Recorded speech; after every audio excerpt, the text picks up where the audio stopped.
Deer student, আসসালামু আলাইকুম। Welcome to PSDC. আজকে আমি তোমাদের নবম দশম শ্রেণীর কয়েকটা ম্যাথ বোর্ডে লিখে রাখছি। এই ম্যাথগুলো সুন্দরভাবে বুঝিয়ে দেবো এবং এগুলা তোমাদের পরীক্ষার জন্য খুবই খুবই খুবই ইম্পর্টেন্ট। একদম আনকমন কিছু কনসেপচুয়াল ম্যাথ। এই কনসেপ্টগুলা তোমাদের ভালোভাবে বোঝা থাকলে এইরকম শত শত ম্যাথ করতে পারবা। তো চলো আমরা প্রথমে এই পাশের ম্যাথটা থেকে শুরু করি। দেখো, বোর্ডে যে ম্যাথটা লেখা আছে এটাতে কি বলা আছে?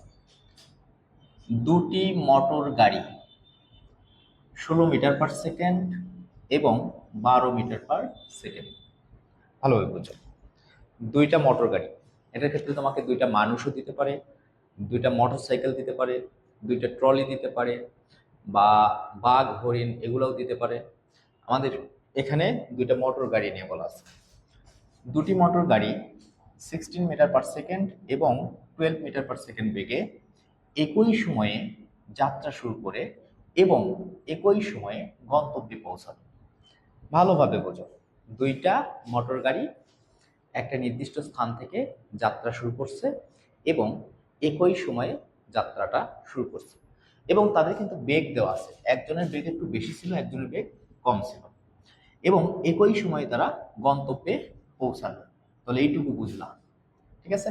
ওকে, এখন দেখো, গাড়ি দুটির ত্বরণ যথাক্রমে, এবং এই দুইটা গাড়ির ত্বরণও দেওয়া আছে। তাহলে দুইটা গাড়ির ত্বরণ, একটা 4 মিটার পার সেকেন্ড স্কোয়ার আর একটা 5 মিটার পার সেকেন্ড স্কোয়ার হলে তাদের গন্তব্যে পৌঁছাতে কত সময় লেগেছিল। তাহলে দেখো, আমাদের এখানে কিন্তু সময় বের করতে হবে। প্রথম কথা, সময় বের করতে হবে। এরপর বলছে এবং অতিক্রান্ত দূরত্ব, তাহলে অতিক্রান্ত দূরত্ব এসও বের করতে হবে। তাহলে এই ম্যাথের ক্ষেত্রে দুইটা ম্যাথ আসার সম্ভাবনা আছে। একটা হচ্ছে কি, যে এই দুইটা গাড়ি কত সময় প্রতিযোগিতায় ছিল। সাপোজ তুমি এবং তোমার বন্ধু দুইজনকে দৌড় প্রতিযোগিতা দেওয়া হয়েছে এবং তোমরা কিন্তু একই জায়গা থেকে যাত্রা শুরু করছো এবং একটা নির্দিষ্ট সময়ে দুইজন গন্তব্যে পৌঁছেছো। সেম কাহিনী এখানেও বলা হয়েছে। এখানেও বলা হয়েছে যে দুটা মোটর গাড়ি একই সময়ে যাত্রা শুরু করছে এবং একই সময়ে গন্তব্যে পৌঁছায়।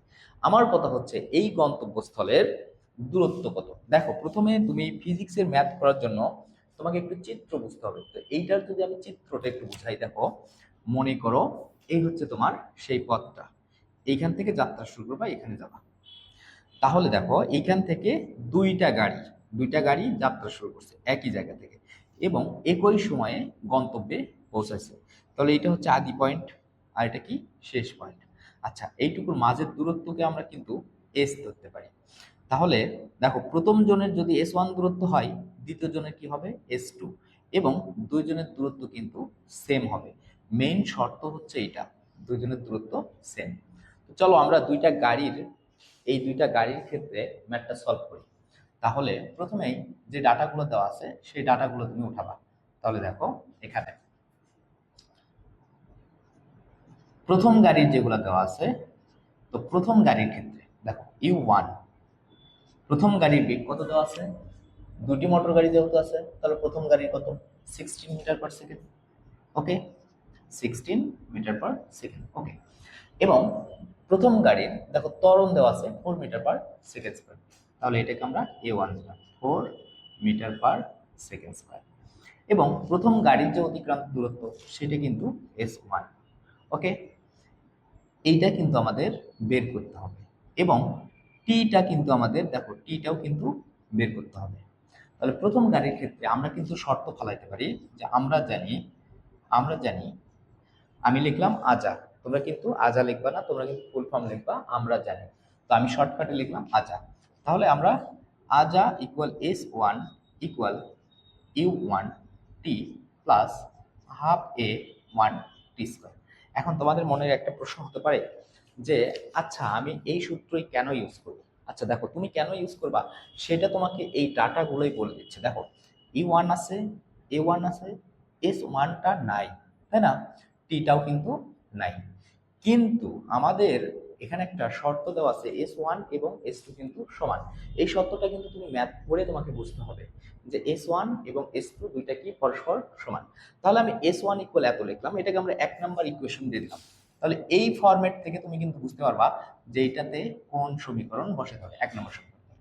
এইবার দেখো 2 নাম্বার, দ্বিতীয় বস্তুর ক্ষেত্রে বা দ্বিতীয় গাড়ির ক্ষেত্রে কি আছে দেখো তো। দ্বিতীয় গাড়ির ক্ষেত্রে বেগ হচ্ছে 12 মিটার পার সেকেন্ড, তাহলে এটা হচ্ছে u2 equal 12 metre per second. এবং দ্বিতীয় গাড়ির যে ত্বরণটা কিন্তু আছে 5 মিটার পার সেকেন্ড স্কোয়ার, তাহলে a2 equal 5 metre per second square.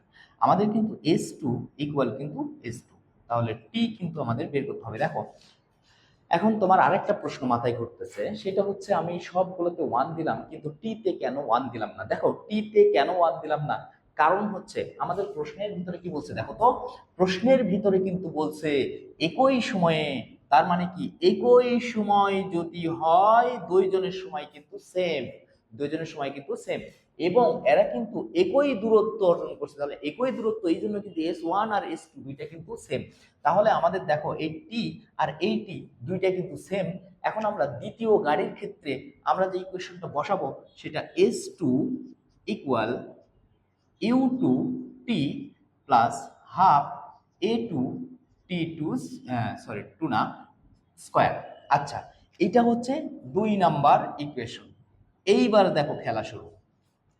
তুমি কিন্তু তোমার ফিজিক্সের কাজ শেষ করছো, ফিজিক্সের কাজ কিন্তু এখানে আর একটা শর্ত ফেলাবো, ফিজিক্সের কাজ শেষ হবে, এর পরের অংশ কিন্তু ম্যাথের কাজ হবে। দেখো তাহলে আমাদের যেহেতু S1 এবং S2 দুইটা সমান, তাহলে কিন্তু আমরা 1 নাম্বার এবং 2 নাম্বার হতে আমরা কিন্তু পাই। এখন তাহলে আমরা কি পাই বলো তো, S1 ইকুয়াল কি S2। অতএব S1 এর যে ইকুয়েশন এটা আমরা বসাবো u1t plus half a1t square equal, এটা কিন্তু কি S2 এর মান, তাহলে u2t plus half a2t square. বুঝতে পারছো? আচ্ছা এইবার দেখো ঘটনা ঘটে যাবে। এইবার দেখো এইটাকে আমরা এই পাশে বার করি, তাহলে কিন্তু u1t মাইনাস u2t ইকুয়াল, এইটা আছে হাফ a2 টি স্কয়ার মাইনাস, এখন এটাকে ওই পাশে নিয়ে যাই, তাহলে হবে কি হাফ a1 টি স্কয়ার। দেখো আমরা কিন্তু মোটামুটি কিন্তু ফরম্যাট চলে আসছে, আমাদের ফিজিক্সের কাজ কিন্তু শেষ। এখন যেটা করবা তুমি কিন্তু এটাকে সলভ করবা। কিভাবে সলভ করবা দেখো, আমরা এই দুইটার মধ্যে থেকে টি কমন নিলাম, তাহলে টি কমন নিলে হয় u1 মাইনাস u2, আর এই দুইটার ভিতর থেকে কমন যায় হাফ টি স্কয়ার, তাহলে হাফ টি স্কয়ার যদি আমরা কমন নেই তাহলে হাফ টি স্কয়ার কমন নিলাম a2 মাইনাস a1। দেখো তো আমাদের এখানে আর কি কি করা যায়, একটা টি কিন্তু কেটে দেওয়া যায়, তাহলে একটা টি যদি কেটে দাও তাহলে হয় u1 minus u2 equal half t a2 minus a1। মোটামুটি কাজ শেষ। তাহলে এখান থেকে ক্যালকুলেশন করলে আমরা যেটা পাবো, দেখো এটাকে আমরা একটু সাইডে নিয়ে যে লিখি, তাহলে এটা এখান থেকে যেটা পাবো, তাহলে আমরা পাবো t equal to u1 minus u2 divided a2 minus a1। এখন আমরা মান বসাই দেবো। দেখো আমাদের সমীকরণ গঠন এবং সব কিন্তু ক্লিয়ার। তাহলে u1 u2 এই যে 2 দিয়ে গুণ দিছি, দেওয়ার জন্য এখানে ব্র্যাকেট দিছি এবং এটাতে কিন্তু ভাগ দিয়ে দিছি। এখন u1 এর মান কত দেখো তো 16, u2 এর মান কত দেখো তো 12, তাহলে আমরা 2 ইনটু 16 মাইনাস 12 ডিভাইডেড a2 এর মান কত দেখো তো 5।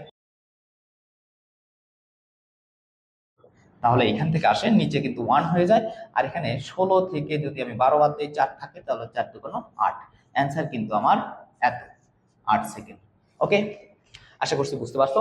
এখন তোমাদের যেটা করতে বলছে দেখো, দ্বিতীয় ম্যাথটাতে কি বলছে, দ্বিতীয় ম্যাথটাতে কিন্তু বলছে এবং অতিক্রান্ত দূরত্ব নির্ণয় করো, এবং অতিক্রান্ত দূরত্ব নির্ণয় করো। তো চলো অতিক্রান্ত দূরত্ব করার জন্য তোমার কি করতে হবে, এই যে টির মানটা তুমি 8 পাইছো এই ইকুয়েশনে বসাও অথবা এই ইকুয়েশনে বসাও, যে কোনো একটা ইকুয়েশনে বসালেই কিন্তু হবে।